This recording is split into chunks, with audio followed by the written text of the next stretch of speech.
3x+3 സമം x/2 plus 11/2 ആയാൽ എക്സിൻ്റെ വില കാണുക. 3x+3 സമം x/2 പ്ലസ് 11/2 നമുക്കൊരു ഇക്വേഷൻ തന്നിട്ടുണ്ട്, നമുക്കൊരു സമവാക്യം തന്നിട്ടുണ്ട്. ഇത് നമുക്ക് എക്സിൻ്റെ വില കാണണം.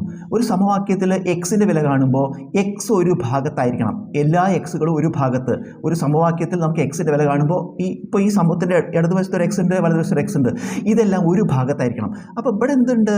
3x, ഈ x/2 ഇങ്ങനെ എടുക്കുക. ഈ x/2 ഇതിപ്പോൾ പോസിറ്റീവ് x/2 ആണെങ്കിൽ എടുക്കുമ്പോൾ -x/2. ഇപ്പോൾ 3x ഇവിടെ എഴുതി, ഇത് ഇങ്ങോട്ട് എടുത്തു, -x/2, പിന്നെ സമം നിട്ടു.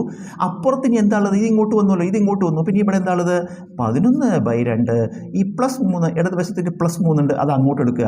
അതായത് എക്സ് ഒക്കെ ഒരു ഭാഗത്തായി, സംഖ്യകൾ മറുഭാഗത്ത്. ഇവിടുത്തെ സംഖ്യ എഴുതി 11/2, ഈ +3 അങ്ങോട്ട് എഴുതി -3.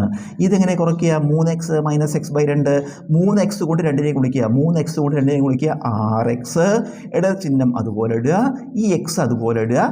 ഈ ബൈ ചിഹ്നം ഇത് കോമൺ ആയിട്ട് എഴുതുക, പൊതുഛേദമായിട്ട് എഴുതുക. അപ്പോൾ ഈ ബൈ ചിഹ്നം നീട്ടിയിട്ട് 2 എന്ന് എഴുതുക. അപ്പോൾ 2 × 3x 6x, കുറയ്ക്കണം നിട്ടു, എക്സ് ഇട്ടു, ഒന്നിച്ച് ബൈ ചിഹ്നം ഇട്ടിട്ട് 2 നിട്ടു, സമം. അതുപോലെ അവിടെ എന്താ എഴുതാം? ഈ 11 നമുക്ക് 11 അതുപോലെ എഴുതുക, 11, പിന്നെ ചിഹ്നം ഇടുക, മൈനസ്, ഇത് ഗുണിക്കുക, 3 × 2 6 ബൈ ഒന്നിച്ചിട്ടിട്ട് 2.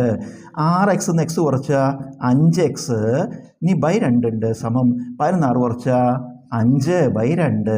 നമുക്കിതൊരു സമവാക്യമല്ലേ, സമവാക്യത്തെ ഇരുവശത്തും ഒരുപോലെ വരുന്ന വെട്ടിക്കളയാം, സമവാക്യത്തിൻ്റെ ഇരുവശത്തും ഒരുപോലെ വരുന്ന വെട്ടിക്കളയാം. 2 വെട്ടിക്കളഞ്ഞാൽ നമുക്ക് എന്ത് കിട്ടി?